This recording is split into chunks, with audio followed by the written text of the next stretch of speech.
Esta es una calavera romana.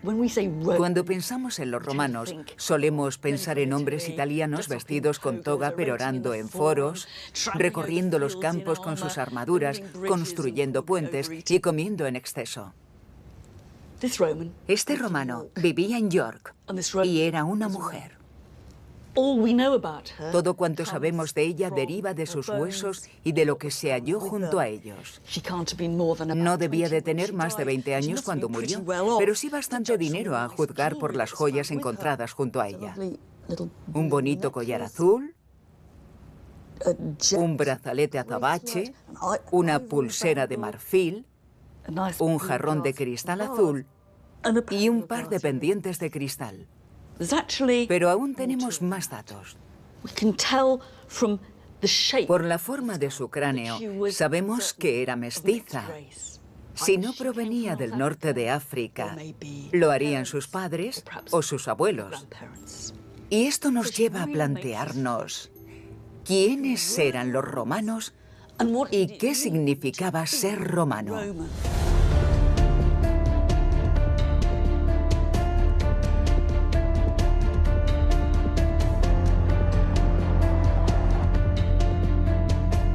De todos los factores que ayudaron a los romanos a construir su imperio, ninguno de ellos fue tan próspero o sorprendente como el que no podemos ver: la ciudadanía y su capacidad de convertir a personas no nacidas en Roma en romanos consagrados. Togas por todas partes, frequens toga. Todos podían ser ciudadanos romanos, ricos, pobres, negros, blancos, desde los límites del Sáhara hasta las húmedas fronteras del norte de Britania. Los britanos eran muy duros, los tenían bien puestos. ¿En qué te cambiaba ser romano? ¿Y cómo te convertías en uno?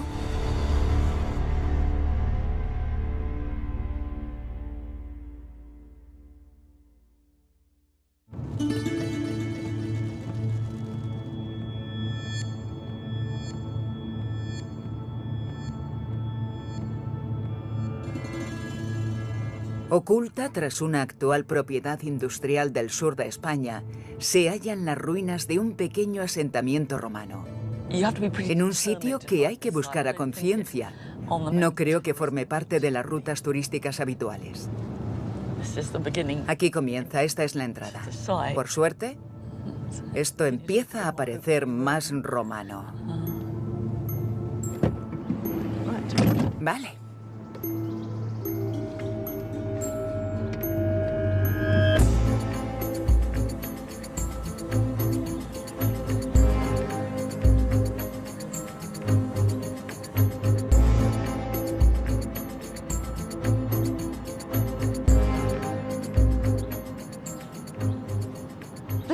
Parece bastante corriente, pero para mí, este sitio es uno de los lugares más importantes de la historia del Imperio Romano.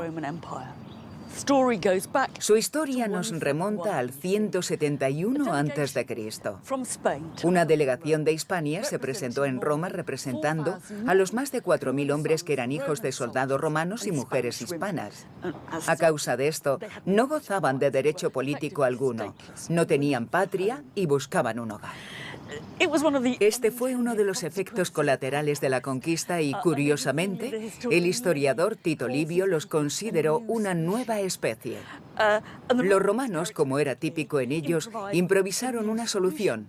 Para empezar, les ofrecieron Carteia como hogar, pero no se limitaron a eso.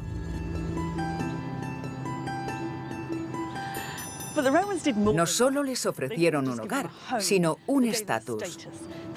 Los convirtieron en latinos a medio camino entre ciudadanos romanos plenos y no ciudadanos. Puede que no parezca mucho, pero fue revolucionario, ya que estableció el principio de que podías ser ciudadano romano en cierto modo, sin que tus orígenes fueran romanos o itálicos, y dio pie a un proceso que acabaría cientos de años más tarde con todos los habitantes libres del Imperio Romano siendo ciudadanos romanos.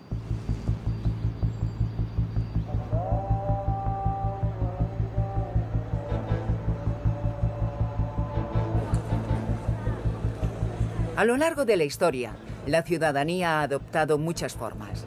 Pero la idea de que un gran número de extranjeros se convirtieran en ciudadanos romanos era totalmente nueva en el mundo antiguo. Era el factor más radical, asombroso y singular del imperio. Para comprobar cómo era ser romano a miles de kilómetros de Roma, me he desplazado hasta la actual Argelia, antigua frontera sur del imperio. Cuando los romanos conquistaban un lugar, no imponían sus normas, ni obligaban a la gente a aprender latín, ni los forzaban a venerar a los dioses romanos, ni a utilizar el calendario romano. Ejercían su poder mediante su inclusión. Pero no la de sus pobres campesinos, sino la de su élite local. Y una de las principales formas de hacerlo era brindando la plena ciudadanía romana. Salud.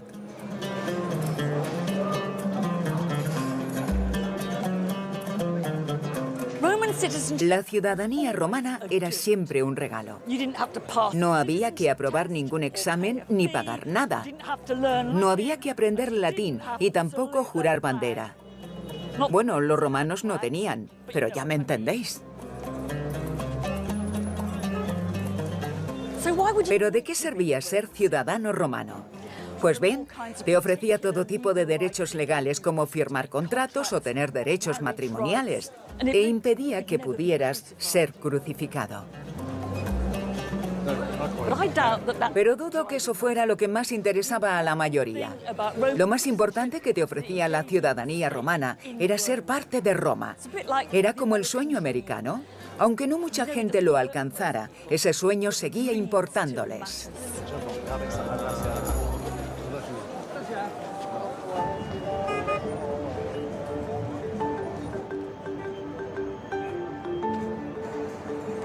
No sabemos hasta qué punto la concesión de la ciudadanía fue una estrategia cuidadosamente planificada o un afortunado accidente histórico. Pero el Imperio Romano funcionó mejor al incluir a los pueblos en vez de reprimirlos. Pero tampoco debemos exagerar su efecto. Seguro que a muchos de los lugareños no les gustaba la idea de ser ciudadanos romanos o les resultaba indiferente. Al fin y al cabo, el imperialismo nunca es consensuado. Argelia no era ajena a los conflictos imperiales, por así decirlo. Desde la época de los antiguos fenicios, los árabes y otomanos hasta los franceses, por no mencionar a los romanos. De hecho, algunos de los más asombrosos vestigios romanos fueron hallados en Argelia, los cuales conservan importantes historias que narrar. La historia de la Argelia romana empieza como casi todas las historias del imperio, con la brutal opresión de su población nativa. Estos son los que un día fueron los campos de batalla de África. Es donde los romanos lucharon durante décadas y tras la conquista en sí, miles de soldados fueron estacionados aquí para vigilar la frontera sur. Incluso en partes del imperio, donde nunca había habido ciudades, los romanos avivaron y financiaron la construcción de ciudades al estilo romano. Tingat fue originalmente construida para los soldados romanos retirados que habían servido cerca de allí, y nos revela mucho sobre cómo Roma echó raíces lejos de la península itálica y cómo su identidad y cultura prosperaron en las fronteras de su imperio. Estoy empezando a orientarme. Esta debía de ser una de las principales entradas a la ciudad. Cuando entras todo parece un gran embrollo, pero casi al instante te encuentras con un cruce y después ves una vía pavimentada en una gran cuadrícula. Este ha de ser uno de los mejores ejemplos que han sobrevivido de ciudades romanas del imperio. representaba una agresiva declaración de romanidad en pleno desierto, por lo que no me ha resultado difícil encontrarla. Supongo que ahora estoy en una casita. ¡Y qué puerta tan magnífica!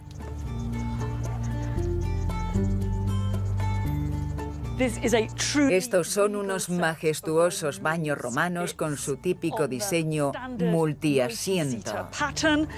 Estos delfines de aquí te daban un poco de intimidad. Es curioso pensar que uno de los baños más lujosos de todo el Imperio Romano lo encontramos en Argelia.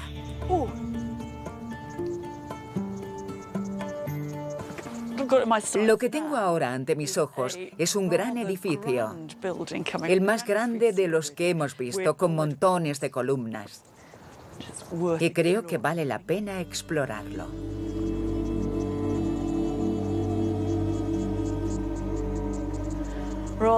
Una lujosa entrada con un patio. ¿Pero qué demonios será esto? ¡Qué interesante! Parece ser una biblioteca. De ser así, sería uno de los pocos ejemplos que quedaron de biblioteca presumiblemente pública del mundo romano. Es estupenda. Y es muy curioso que hayamos entrado a la ciudad y que el primer monumento en el que nos hayamos detenido realmente sea un monumento a la cultura, la biblioteca pública. Creo que si hubiera sido ciudadana de Tingad, hubiera pasado mi vida aquí, si me lo hubieran permitido. Supongo que la comunidad bibliotecaria era bastante machista. Aunque fuera concebida como una ciudad para soldados retirados, apenas unas generaciones después, Tingad se expandiría más allá de su idea original para albergar a más de 10.000 razonablemente pacíficos habitantes de ascendencia romana, africana o bereber. Y aunque esperáramos encontrar una romanidad muy limitada aquí, hallamos justo lo contrario. Y esta es la plaza principal, el foro, el núcleo de su vida comercial, de sus negocios, de su justicia y su gobierno. Lo que impacta es lo convencional que resulta. Cualquier visitante de la península itálica lo hubiera reconocido al instante como un foro, pero nos encontramos al borde del Sáhara. Quien diseñara esto debía de haber trabajado también en otros foros romanos o en ciudades romanas enteras.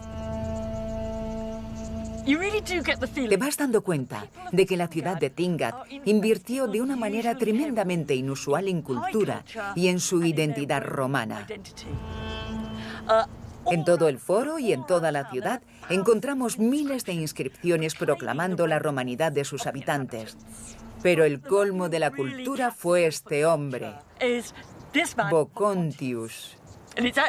Esta inscripción no está en mayúsculas, como sería lo habitual, sino en minúsculas, como en los manuscritos. Así que es como si leyéramos un libro. Bueno, pues en lugar del típico currículum, encontramos bajo su estatua un elaborado himno alabando la cultura de Vocontius. El Ordo, el consejo local, erigió esto en su honor. Según el consejo, la ciudad tenía muy cerca un manantial que les brindaba agua, pero Vocontius era un manantial que les brindaba algo más. Él era su otra fuente, pero no de agua, sino de cultura, literatura y elocuencia.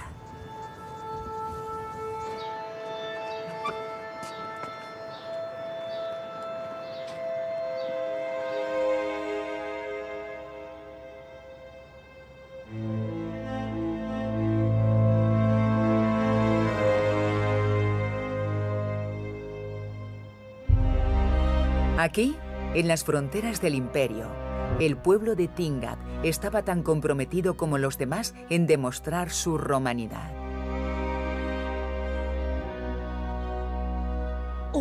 Estos mosaicos proceden de suelos de edificios de Tingad y con ellos te haces una idea del colorido original de este lugar y también de su riqueza.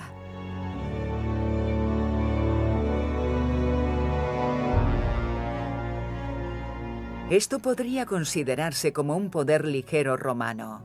La mayoría de habitantes de Tingad no había visto Roma, pero utilizaba su romanidad como una medalla de honor que demostraba que encajaba con ella. Esto debió de pertenecer a unas termas. Que tenga un buen baño, dice. Y supongo que eso obligaba a usar sandalias. Y aquí tenemos unas escenas clásicas de la mitología romana. Esa es la diosa Venus, emergiendo de las aguas e intentando mantener el equilibrio sentada sobre un monstruo marino. Y este es el dios Neptuno agitando su tridente. Él era el dios del mar. Lo más interesante es que había artistas autóctonos capaces de producir estas obras, y al pueblo de Tingad le encantaban. Sin duda estaban adaptándose al estilo romano.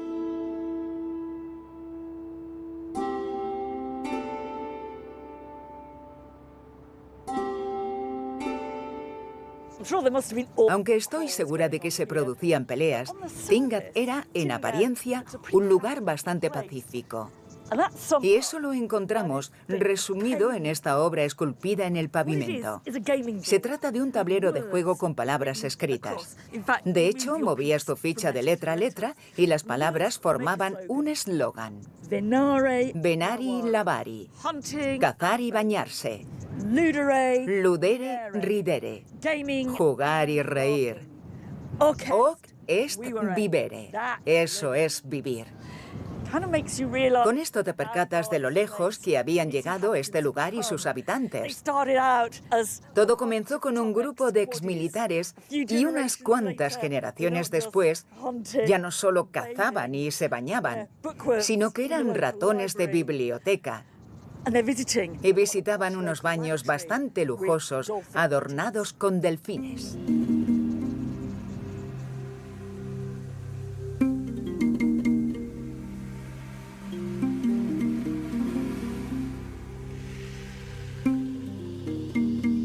En cierto modo, daba igual lo lejos que estuvieran del núcleo del imperio. Ser romano implicaba la inclusión, si tenías mucho dinero. Al aceptar a la élite local en el club, Roma se aseguraba su apoyo. A cambio, esos ricos se sentían parte de un mundo mayor. Y aquí en Argelia encontramos uno de los ejemplos más extraordinarios de cómo se podía ascender en la escurridiza jerarquía del poder político romano. Este es un gran alarde de triunfo. Se trata de un monumento diseñado para demostrar lo lejos que se podía llegar aun habiéndose criado en las fronteras del imperio, en lo que es hoy la Argelia rural. Fue levantado por un hombre llamado Quinto Lolio Urbico, en honor a su padre, su madre, sus hermanos y su tío, pero sobre todo en honor a sí mismo. Conocemos muy poco sobre las raíces de Urbico. No sabemos si su origen era romano, bereber o una mezcla de los dos. Pero lo que sí sabemos es que se crió a apenas unos kilómetros del mausoleo familiar, en la pequeña y remota ciudad de Tidis, y que sus familiares eran ciudadanos romanos.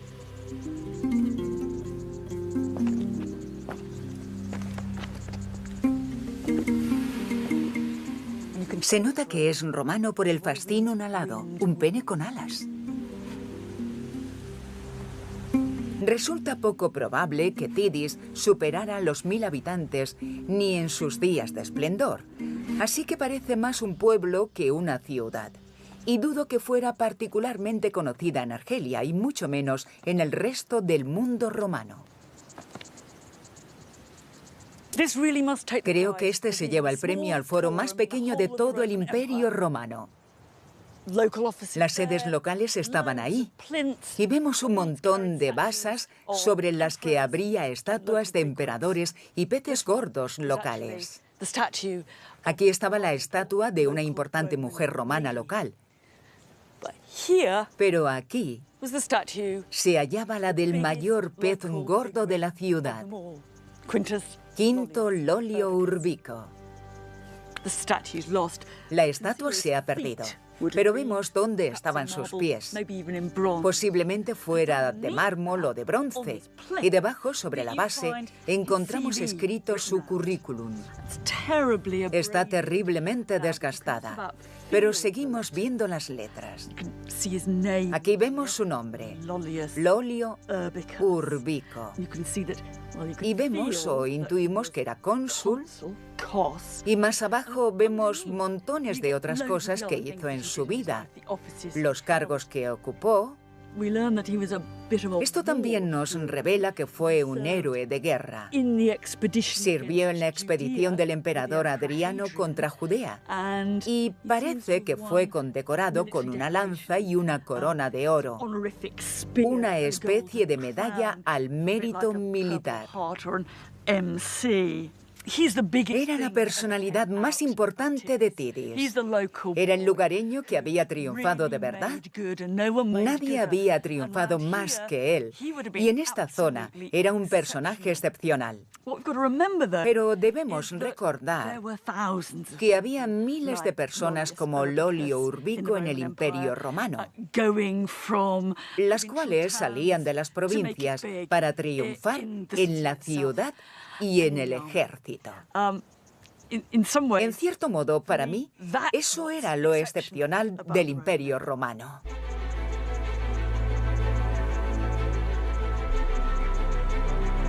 La historia de Urbico no acaba aquí. Si seguimos su rastro, nos lleva tan lejos de África como permitía el Imperio Romano.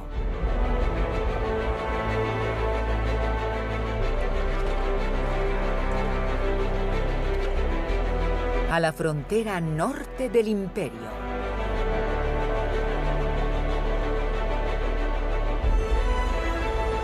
En Britania, la actual Gran Bretaña, fue hallada una placa de una unidad del ejército romano en la que registraron un nuevo edificio que habían erigido. Esta unidad afirmaba que trabajaba bajo las órdenes de Quinto Lolio Urbico, quien era Leg Aug, legado imperial, representante del emperador. Es decir, era el gobernador de la provincia. De modo que nuestro africano había pasado a ocupar el máximo cargo en Gran Bretaña. Un pueblerino convertido en romano gobernaba ahora otras provincias al otro lado del mundo romano. Y esto formaba parte de un patrón habitual. Lo que Lolio Urbico, natural de África del Norte, hizo en Gran Bretaña, solo podemos suponerlo, pero para los romanos, esta isla adquiría una particular relevancia. Al expandirse más allá del mundo mediterráneo y conquistar lugares de otros mares, se estaban aventurando a lo desconocido. Para los romanos, esto no era solo un mar, sino el océano. Era parte de las extensas vías navegables que rodeaban el mundo habitado. Y eso significaba que Britania estaba en otro mundo. Por eso les atrajo mucho la idea de conquistarla y explorarla. Pero era como salir al espacio para nosotros. Y claro, contaban historias ficticias y no tan ficticias sobre lo que podías encontrarte al llegar a Britania. Hacía frío, era húmeda y nebulosa. El sol no brillaba mucho. Y sus habitantes resultaban extraños. Crecían mucho por el frío y vivían muchos años. Algunos hasta la edad de 120 años. Algunos decían que no existía. Y otros pensaban que era en Britania donde hallarían la auténtica virtud. El hedonismo y la opulencia habían corrompido a los romanos, pero los britanos eran muy duros y eso era un don. Los tenían bien puestos. Britania fue el blanco perfecto para el titubeante emperador Claudio, quien necesitaba una conquista militar decisiva para reforzar su figura militar. Aquí, al igual que en todas partes, y a pesar de que la diferencia cultural fuera mayor, un foráneo podía convertirse en romano si servía durante unos 20 años en el ejército romano, un inteligente mecanismo que transformaba a los conquistados en conquistadores. Estas piezas de bronce debieron de ser los objetos más preciados de alguien. Pertenecieron a un hombre llamado Reburrus, y lo que hacen es documentar que, cuando completó sus años de servicio al ejército, el emperador le concedió la ciudadanía romana. Seguramente hubiera algún gran documento exhibido en público en Roma con los nombres de las personas que habían recibido la ciudadanía, pero cada una de ellas podía obtener su propia copia personalizada como esta. Pero no solo le habían concedido la ciudadanía, y queda muy claro, civitatem, también se la habían concedido a sus hijos y a sus descendientes. Si tenía esposa, ésta recibía la ciudadanía también. Pero si estaba soltero, la persona con quien se casara recibiría esos mismos derechos, siempre y cuando, según se indica, no hubiera poligamia. Dum taxat singulis singulas. Solo una persona. Supongo que este sería su intento por evitar los matrimonios ilegales para obtener la ciudadanía.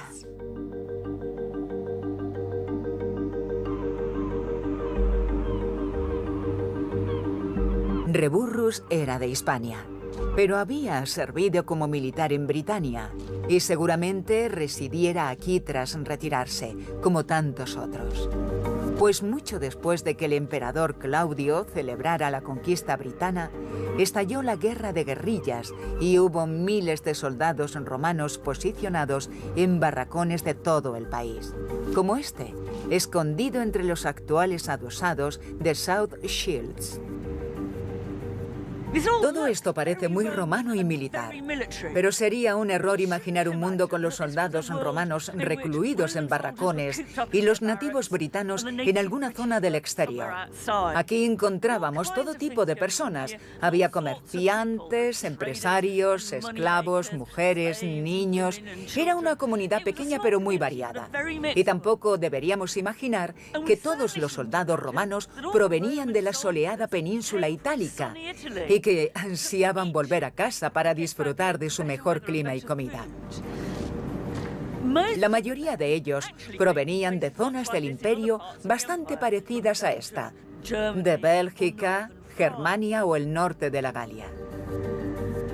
Y como muestra de la complejidad cultural que encontramos en la frontera norte, creo que esta lápida es extraordinaria. Es la lápida de una mujer llamada Regina, una antigua esclava, una liberta, que era la cónyuge de un hombre llamado Barates. Y Barates quería que supiéramos que era de muy lejos. Era palmirenus, como indica con orgullo en el centro. Era de Palmira, ciudad de Siria. Ella era del sur, Natione Catuallauna. Perteneció originalmente a la tribu de los Catubellaunos en lo que es Hertfordshire hoy en día.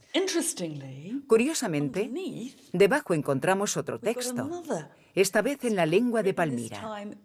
Mi dominio de la misma está un poco oxidado, pero estoy segura de que dice Regina, la liberta de Barates. ¿Cuánto la echo de menos? Pero eso no es todo. La imagen también ofrece una mezcolanza cultural. En parte, fue representada como muchas romanas tras su muerte, sumisa, hilando. Aquí debajo tiene la lana y aquí un pequeño cofre con tesoros. Pero no es tan simple como parece, pues algunas partes de la imagen parecen basadas directamente en ejemplos de Palmira o Siria. Por desgracia, alguien le ha destrozado la cara, pero el peinado que podemos intuir es el que encontramos en las tumbas de Siria. Y la idea de que sostenga un huso y este cruce en su regazo también es muy frecuente en Palmira. Así que aquí tenemos la identidad britana, romana y palmireña, representada mediante la escritura y la imagen. Pero además me asaltan muchas dudas. Me pregunto cómo una pobre chica de la tribu de los Catubellaunos acabaría siendo esclava de un palmireño para casarse después con él y terminar aquí, en el muro de Adriano. Pero también me pregunto más cosas. ¿Destacaría esta pareja en el South Shields del siglo II después de Cristo? ¿Pensaría la gente que su relación era inusual o sería una más de muchas otras relaciones del estilo? ¿Y qué lengua pensamos que hablarían en casa? Creo que en general es un ejemplo perfecto del choque de identidades culturales, de la mezcla de culturas. Representa el revoltijo cultural que encontramos en las comunidades que habitaban aquí.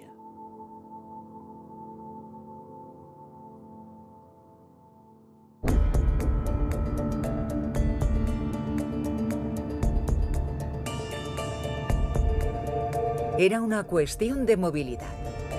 Este era un mundo por el que la gente se movía libremente. Todo tipo de migrantes recorrían el imperio en busca de una oportunidad profesional o soñando amasar una fortuna. Y podemos ver la magnitud de esta movilidad al ver sus esqueletos, cambiando nuestra concepción de las comunidades de la Britania romana. No eran lugares estáticos, sino llenos de gente nacida en otras partes. La arqueóloga Hedda Eckart, de la Universidad de Reading, ha estado investigando la identidad de los restos descubiertos en antiguos cementerios de todo el país. ¿Cómo se consigue determinar la procedencia de cada persona? Normalmente empezamos con los objetos de la tumba, y aquí podemos ver una serie de hallazgos en Catterick, bastante inusuales. Estos son unos broches de ballesta que se cree que llevaban como insignia de su cargo, por lo que soldados y administradores los llevaban. Y puede que el objeto no sea inusual, pero sí la idea de colocarlo en la tumba. ¿Entonces era extranjero? Sí. ¿Y qué hacéis con la calavera? Lo que hacemos es analizar su dentadura, así que nos fijamos en los molares y examinamos su composición química, la cual conserva en su esmalte y nos revela la geología del entorno de la persona al crecer. Entonces, cuando se me estaban formando los dientes con 3, 4 o 5 años... Sí. Lo que comía y bebía quedaba atrapado en el esmalte del diente. Exacto. Es como una huella química. El agua hace referencia al clima, así que si te crías en el clima caluroso y costero de África del Norte, el resultado químico será distinto al de criarse en un clima más frío, como el de Alemania o Polonia. Vale. ¿Y cuál era el suyo? Pensamos que este individuo y que la mayoría de su grupo eran de una región más fría, más continental, de la zona de Alemania, Polonia o algo así. Entonces, la inmigración polaca en Gran Bretaña no es tan reciente como creemos. Podría preguntarte, ¿qué porcentaje de personas de la Britania romana crees que no se crió aquí? En el campo, por ejemplo, no lo sabemos. No lo hemos analizado, pero suponemos que la gente del campo no se desplazaba mucho. Sin embargo, en las ciudades, que es donde hemos trabajado, creemos que un 20 o 30% de los que hemos estudiado podrían proceder de fuera de Britania. Entonces teníamos un porcentaje muy elevado de inmigrantes, haciendo que... Sí, en las ciudades había mucha diversidad y, al parecer, muchas de estas personas de un estatus bastante elevado, como la mujer de York con montones de riquezas en su tumba. Estos hombres contaban con broches y adornos para el cinturón, así que seguramente fueran soldados o administradores. Eran el motor del Imperio Romano. Entonces debemos tener en cuenta que en la Britania romana no solo había ciudades, sino que estaban habitadas por una comunidad muy distinta a la que pudo haber un par de siglos antes de la invasión romana. Exacto. Vale.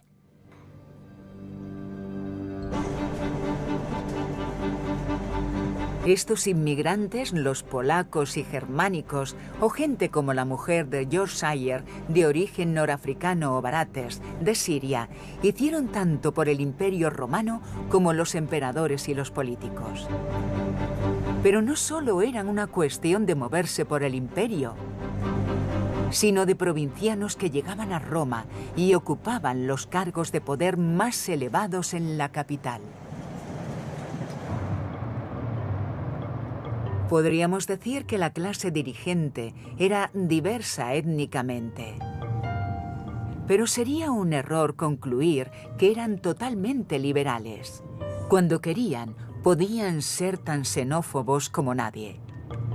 Tal y como observamos en un extraordinario ejemplo que hallamos en la ciudad francesa de Lyon, es decir, en la Galia. Una propuesta del emperador Claudio, el mismo que había tomado Britania como trofeo, desató la polémica, pues sugirió que los galos debían poder acceder al corazón del gobierno romano. Claudio se encontró con todo tipo de objeciones. Algunos se quejaban de que, hasta hacía poco, los galos habían sido enemigos de Roma. Y otros decían que no les apetecía postrarse ante una panda de nuevos ricos procedentes del campo.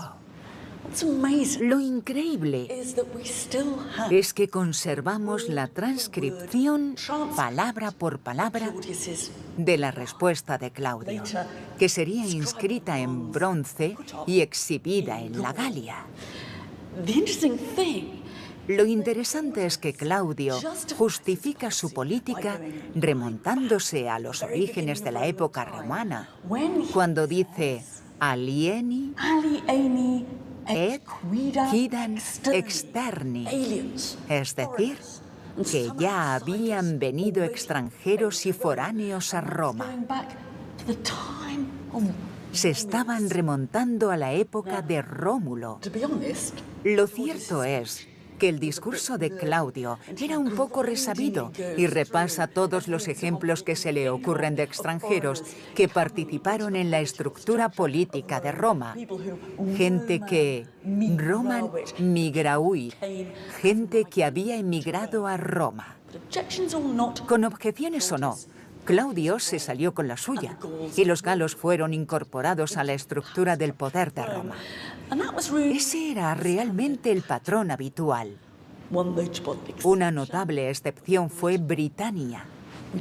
No sabemos de ningún britano nativo que triunfara en Roma.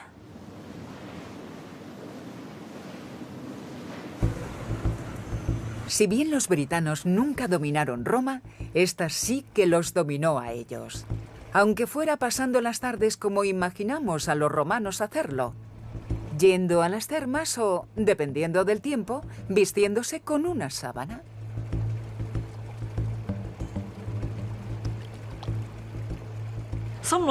Algunos lugareños no entenderían lo de ir a las termas o lo de llevar toga. Pero otros debieron deleitarse con lo que podían divertirse aquí. Y seguramente algunos se engancharon demasiado en plan: ¿la toga que llevas es la versión 5 o la 6? Y eso es lo que nos cuenta un escritor romano con respecto a Britania. Dice que veía togas por todas partes, frequens toga, y que las llevaban en las termas y en las cenas elegantes, y que lo llamaban cultura cuando era pars servitutis, parte de su esclavitud.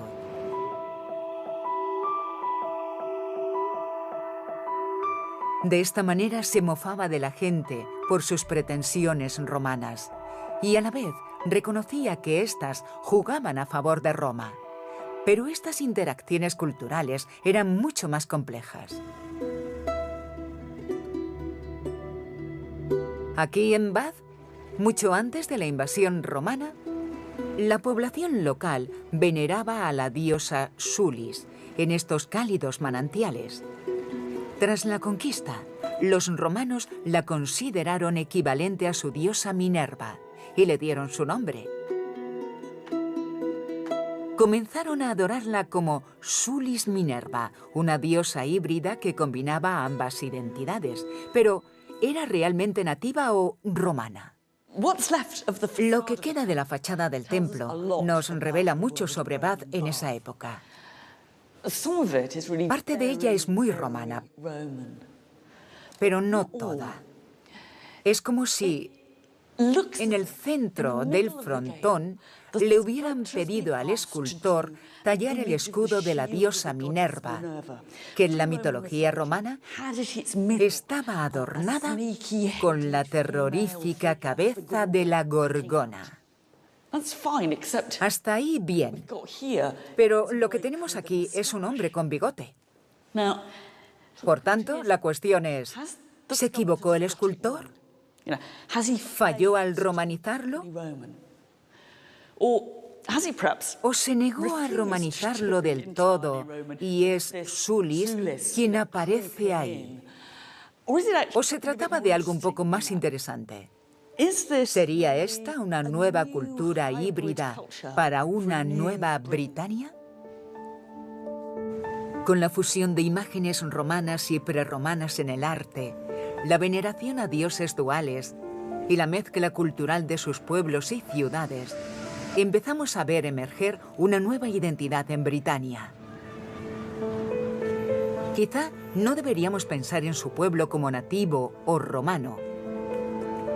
Tal vez ser romano aquí significara algo totalmente nuevo, es decir, britano. Cuando los romanos invadieron esta isla, era el hogar de miles y miles de personas. Había montones de agrupaciones distintas y cada una se creía dueña de parte de ella. No existía unidad política alguna, y eso fue lo que buscaron los romanos. En cierto sentido, no solo encontraron y conquistaron Britania, sino que la crearon.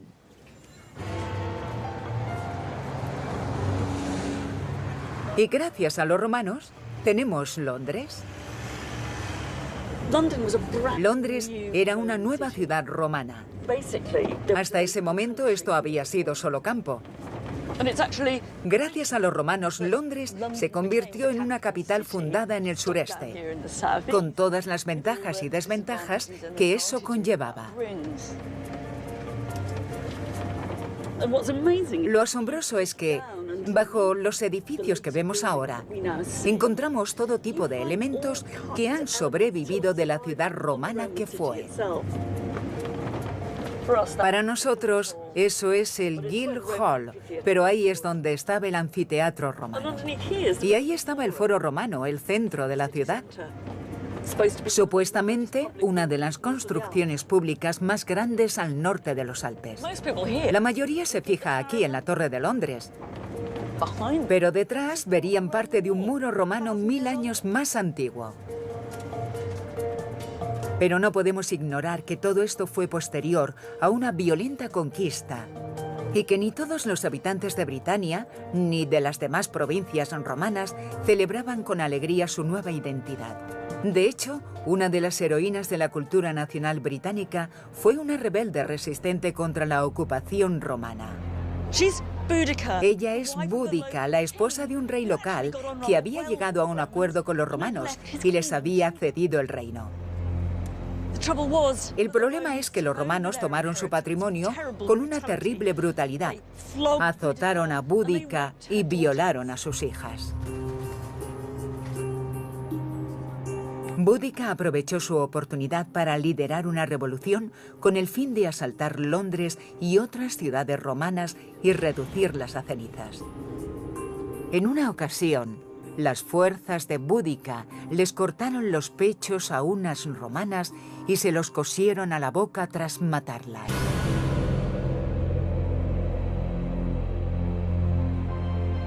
Pero como siempre, las fuerzas romanas acabaron venciendo y Boudica se suicidó. Lo curioso es que hace unos cuantos siglos, Boudica, la despiadada adversaria del Imperio Romano, fue reinventada como predecesora del Imperio Británico. Las palabras de la base de la estatua lo dicen todo. No te preocupes, Boudica. Tus descendientes conquistarán más territorio del que jamás conquistaron esos romanos. Tengo que reconocer que por distintas razones, parte de mi corazón está con Boudica, con esa mujer fuerte que plantó cara al poderío del Imperio Romano. Pero mi cabeza me dice otra cosa. Me avergüenza un poco decirlo, pero me alegra un poco que no ganara. Aunque los romanos exageraran sus crímenes, era una violenta terrorista. ¿Y qué clase de sitio hubiera sido este si hubiera vencido ella? A menudo me cuesta posicionarme a favor de los romanos o de los rebeldes, pero algo quedó claro. Y es que los romanos tuvieron que luchar por conservar Britania. Esta isla siempre fue una posesión exótica y un poco incómoda para ellos.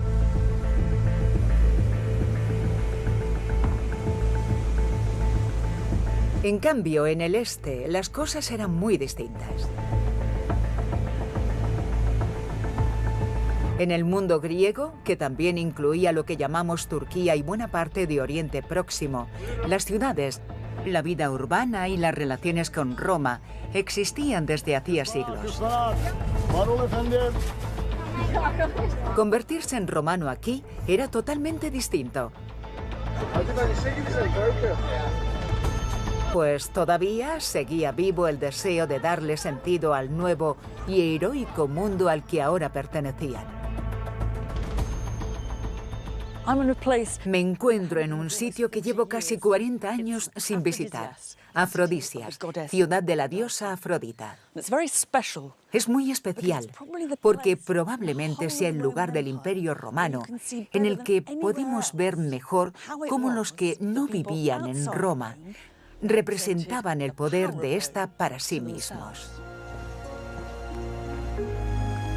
Aquí podemos observar cómo las civilizaciones de Grecia y Roma se unieron y cuál era la visión que tenían los griegos del Imperio Romano. Los habitantes de la parte oriental del imperio siguieron hablando y escribiendo en griego, como llevaban siglos haciendo. Los romanos no les impusieron el latín, seguían siendo griegos, pero controlados por Roma. Veían teatro griego, leían libros griegos, veneraban a dioses griegos en templos griegos y hacían algo que disgustaba bastante a los romanos. Practicaban atletismo desnudos en estadios como este. Este es el estadio de Afrodisias, con capacidad para 30.000 espectadores. En contraste con las nuevas ciudades de Britania y Argelia, apenas se ven indicios de cultura específicamente romana a primera vista. Pero si hurgamos bajo la superficie, empieza a cambiar la historia. Requiere un poco de imaginación visualizar a los atletas griegos en vez de estas altas hierbas, pero eso es lo que pasaba aquí, aunque no es lo único que se hacía aquí.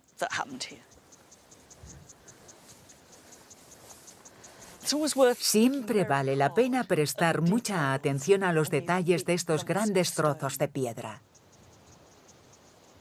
Observamos varias pistas claras de un uso bastante romano. A lo largo de la primera fila de asientos encontramos algunos pequeños detalles. Aquí tenemos un agujero por el que pasarían unas cuerdas y también una especie de cuña.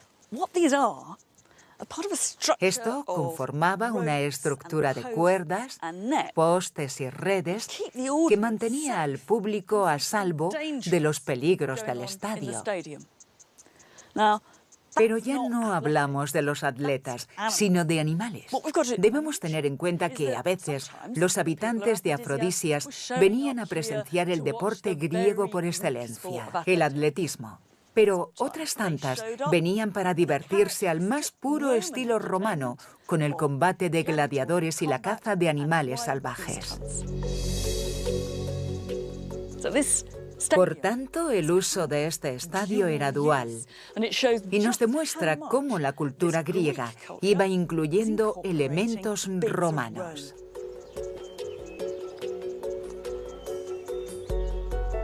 Pero existe otra prueba todavía más obvia de que el pueblo de Afrodisias incorporó a Roma en su propia cultura: la veneración a los emperadores romanos y este nuevo santuario, esponsorizado por algunos nobles locales con ese objetivo en particular. Este es uno de los descubrimientos arqueológicos más importantes de los últimos 50 e incluso 100 años.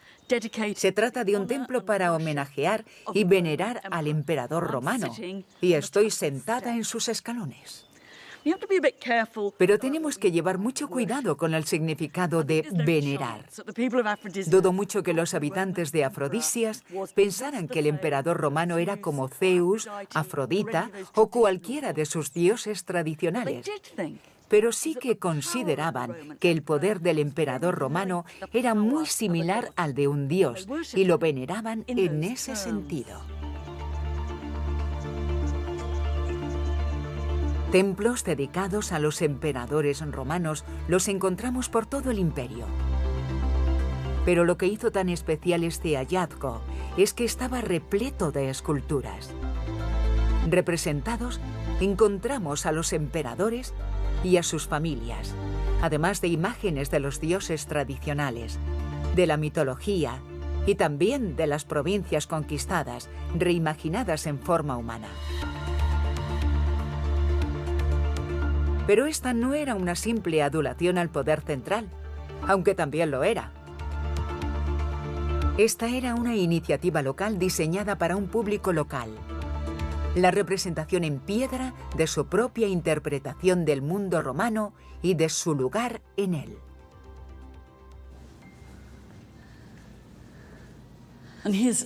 Aquí tenemos a un emperador semidesnudo ensañándose con una provincia. Resulta muy interesante que las provincias y territorios conquistados siempre son representados como figuras femeninas. Así que esta es una excepcional, o más bien horrible muestra de política de género, con un heroico emperador masculino sacrificando o raptando a mujeres indefensas. Esta mujer intenta no mostrar su cuerpo desnudo y alza la mano posiblemente suplicando piedad. Él tiene la suya tirándole del pelo. Esta leyenda es maravillosamente reveladora. El emperador es Tiberio Claudio César. Se trata del emperador Claudio, pero la provincia nos sorprende un poco porque es Britania. Es la representación más griega que podéis encontrar de ella. De hecho, es la primerísima imagen de Britania que apareció en el arte mundial. Y sorprende un poco descubrir que no fue representada como una guerrera en la parte trasera de una moneda, sino como la vemos aquí, como una víctima en todos los sentidos de la violación de un romano.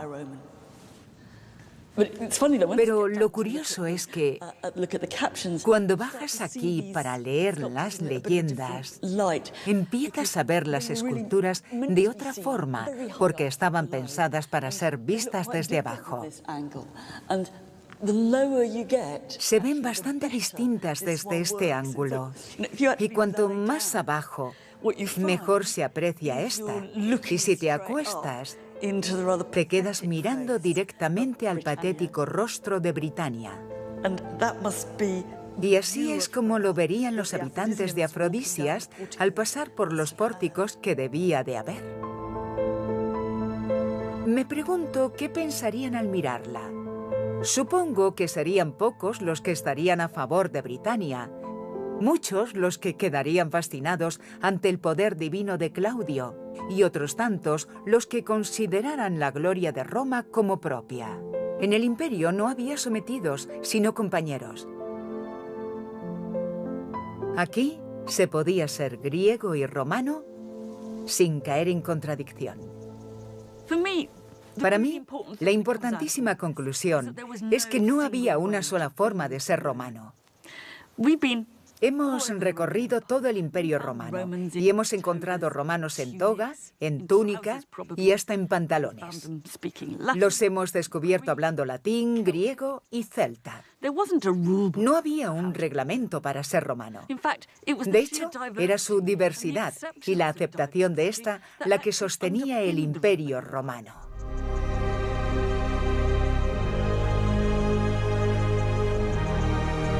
Procedieras de los confines del imperio en el este, de sus fronteras en el norte o de los límites del Sáhara en el sur. Si eras ciudadano romano, tenías los mismos derechos y privilegios que un ciudadano de Roma. Una idea radical y novedosa. Una idea digna de admiración. La extensión de la ciudadanía romana fue un factor que dotó al imperio de unidad.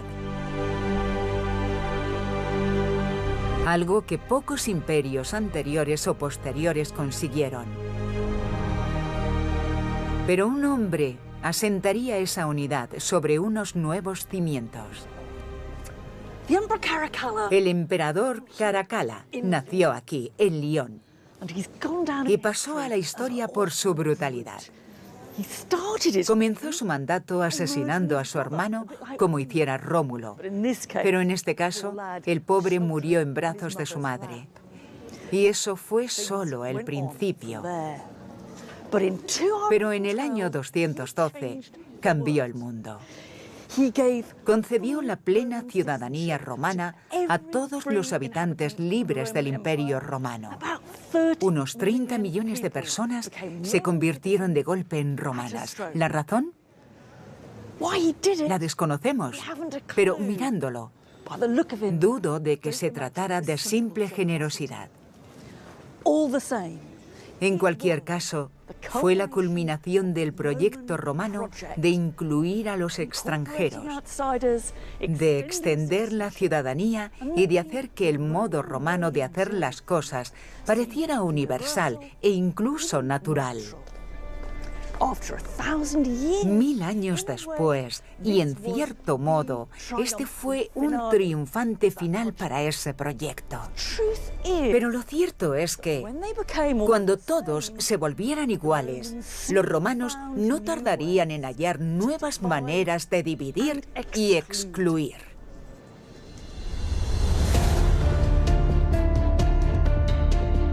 Ahora el Imperio Romano se enfrentará tanto a presiones externas. Este muro ha de ser algo para controlar eso, como a nuevas amenazas internas. Eran romanos atacando a romanos.